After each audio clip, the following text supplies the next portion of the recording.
La galerie de Psyché présente un cycle de 42 vitraux du XVIe siècle, contant l'histoire d'Amour et Psyché, empruntés à Landor d'Apulée, IIe siècle. Ces vitraux ont été réalisés en grisaille, rehaussés de jaune d'argent, par un maître verrier de l'école de Fontainebleau et décoraient la galerie du château d'Écouen jusqu'à la Révolution française. Le héros du roman, Lucius, transformé en âne par accident et volé par des brigands, écoute la vieille raconter l'histoire de Psyché à une jeune fille que les voleurs ont enlevée pour exiger une rançon. Un roi et une reine ont 3 filles dont l'une, Psyché, est si belle qu'elle est adorée comme la déesse Vénus, ce qui provoque la colère de cette dernière, avide de vengeance. Les parents de Psyché se font du souci pour elle, qui, contrairement à ses sœurs, n'est pas mariée, sa beauté trop parfaite décourageant les prétendants.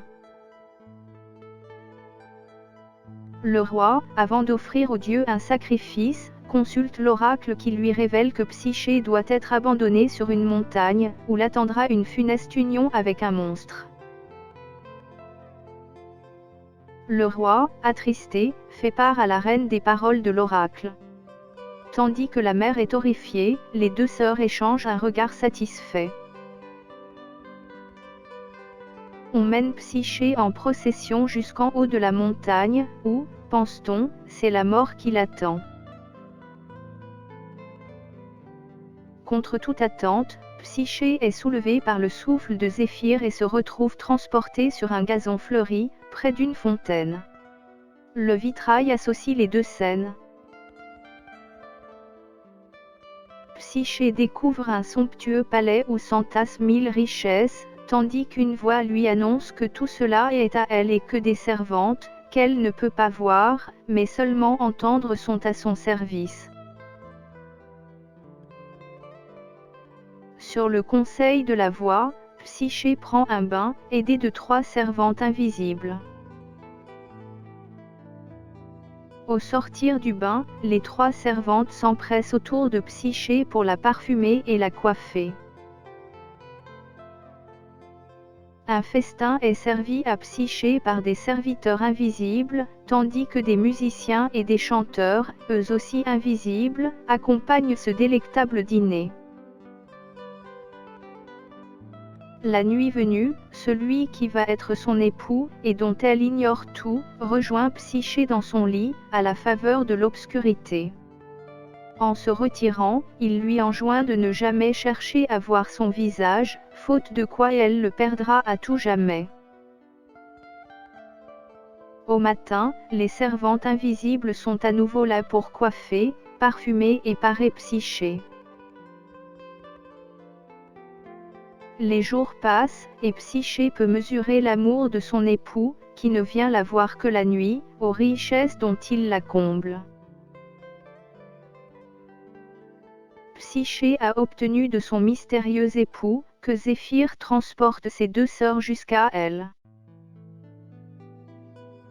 Psyché dévoile à ses sœurs le bonheur qui est le sien et leur fait découvrir les splendeurs de son palais, ce qui attise leur jalousie. Avant leur départ, les 2 sœurs persuadent Psyché que son époux, qu'elle n'a jamais vu, est un monstre et lui conseillent de lui couper la tête pendant son sommeil. Psyché s'arme d'un poignard pour tuer le monstre, mais la lumière de sa lampe lui révèle les traits charmants de Cupidon lui-même, toujours endormi. Puis elle se pique à une flèche qu'elle tire du carquois de son époux, ce qui la rend amoureuse de l'amour lui-même. Mais une goutte d'huile tombe de la lampe et brûle Cupidon, qui s'enfuit à tire d'aile puisque Psyché a trahi sa confiance. Le vitrail associe les 3 scènes. Psyché, emplie de désespoir, se jette dans le fleuve voisin qui, pris de compassion, la rejette sur le gazon fleuri de sa berge. Le dieu Pan, qui se trouve là par hasard, réconforte Psyché et lui conseille, au lieu de se suicider, de reconquérir le cœur de celui qu'elle aime. Psyché retrouve ses sœurs, leur raconte ce qui s'est passé, en leur dévoilant l'identité de son époux. Elle ajoute que Cupidon la renie, elle qui l'a trahi, et leur fait croire qu'il désire l'une d'elles pour épouse. Les deux sœurs, l'une après l'autre, s'empressent d'accourir sur la montagne d'où Zéphyr les avait transportées jusqu'au palais de Psyché, mais en l'absence de celui-ci elles s'élancent dans le vide et se tuent. Pendant ce temps-là, une mouette annonce à Vénus, qui se baigne dans les flots, que son fils Cupidon est passionnément épris de Psyché, ce qui provoque la colère de la déesse. Vénus s'emporte contre son fils que sa brûlure a affaibli et le menace d'un châtiment exemplaire. Puis elle croise les déesses Junon et Cérès, qui prennent la défense de Cupidon et essaient en vain de l'apaiser. Le vitrail associe les deux scènes. Psyché, parvenue à un temple dédié à Cérès, supplie la déesse des moissons de l'aider, mais celle-ci refuse, par crainte de contrarier Vénus. Psyché atteint un deuxième temple, dédié à Junon, épouse de Jupiter et déesse de la femme et du mariage, dont l'emblème est le paon, mais ses supplications restent également vaines, la déesse ne voulant pas offenser Vénus. Tandis qu'elle tient son fils enfermé dans son palais, Vénus, dans son char tiré par 4 colombes, vient trouver Jupiter maître des dieux, dont l'emblème est l'aigle, pour lui demander d'utiliser les services de Mercure. Elle veut en effet trouver Psyché qu'elle a cherché sans succès. Vénus remet par écrit à Mercure le nom de Psyché et son signalement, et elle lui demande de proclamer que quiconque lui fournira une information utile recevra 8 baisers de sa bouche. Psyché, cessant de fuir, s'est rendue à Vénus et se voit imposer par celle-ci diverses épreuves. Ainsi, la déesse, en lui montrant un troupeau de brebis à la toison d'or, lui commande de lui rapporter sans délai un peu de leur laine précieuse.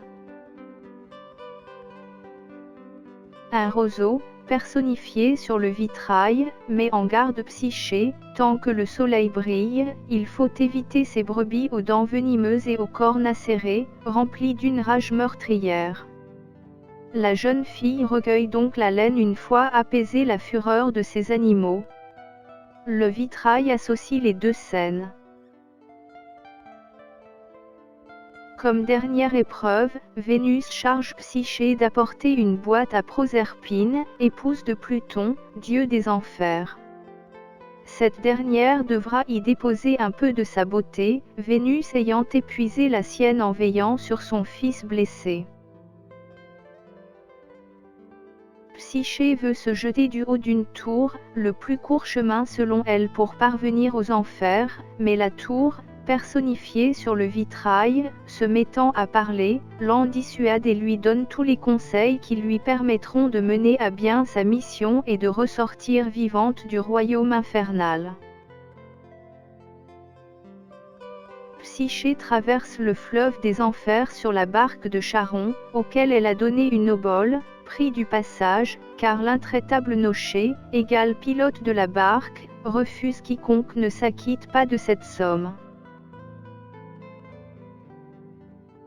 Conformément à ce que lui a recommandé la tour, Psyché, sans s'arrêter ni lui parler, passe devant l'ânier boiteux qui lui demande de ramasser des branches tombées du bas de son âne. Toujours sur les recommandations de la tour, Psyché donne à Cerbère, le chien à 3 têtes, gardien des enfers, un de ces 2 gâteaux, sous le regard des 3 parques, divinités qui, représentées comme des fileuses avec leurs quenouilles, régissent la destinée humaine, de la naissance à la mort. Psyché demande à Proserpine de remplir d'un peu de sa beauté la boîte confiée par Vénus. voici la 7e fenêtre où l'on voit les 6 vitraux qui vont conclure l'histoire de Psyché. Après être sorti des enfers, Psyché, par curiosité, ouvre la boîte d'où s'échappe une vapeur qui la plonge dans un sommeil semblable à la mort.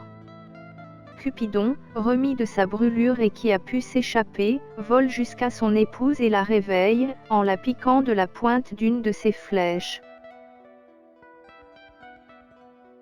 Cupidon remet dans la boîte la vapeur qui s'en était échappée et presse sa bien-aimée de porter à sa mère Vénus le présent de Proserpine. Cupidon, que sa passion dévore et qui craint le courroux maternel, va trouver Jupiter pour plaider la cause de son amour. Jupiter, plein d'une affectueuse indulgence pour le petit dieu archer, envoie Mercure convoquer le conseil des dieux. Le vitrail associe les deux scènes.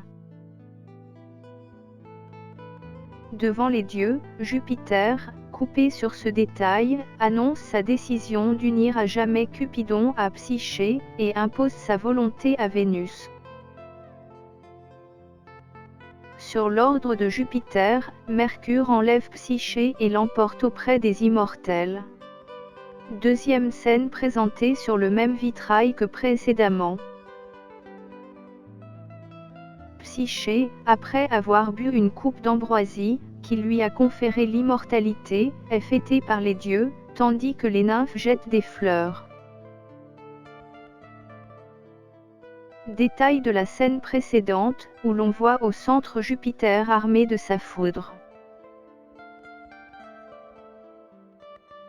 Cupidon et Psyché, savourant enfin leur bonheur, s'unissent sur un lit d'apparat. De leurs amours naîtra une fille, Volupté. Deux verrières, situées dans les antichambres de la galerie, complètent cette série du conte d'amour et Psyché, en illustrant deux autres épisodes.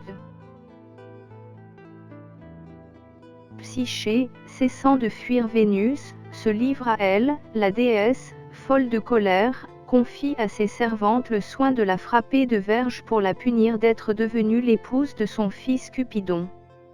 Cet épisode précède bien sûr les épreuves imposées par la déesse à la jeune fille. Parmi les épreuves, Vénus ordonne à Psyché de trier par espèce, en un délai très réduit, un énorme tas de graines mélangées. Émue par la détresse de Psyché, dont elles savent qu'elle est l'amante de l'amour, des myriades de fourmis accomplissent la besogne. Ce stratagème ne trompe pas Vénus, dont l'histoire précise qu'elle donne un morceau de pain à Psyché avant d'aller se coucher. Le vitrail associe ces différentes scènes.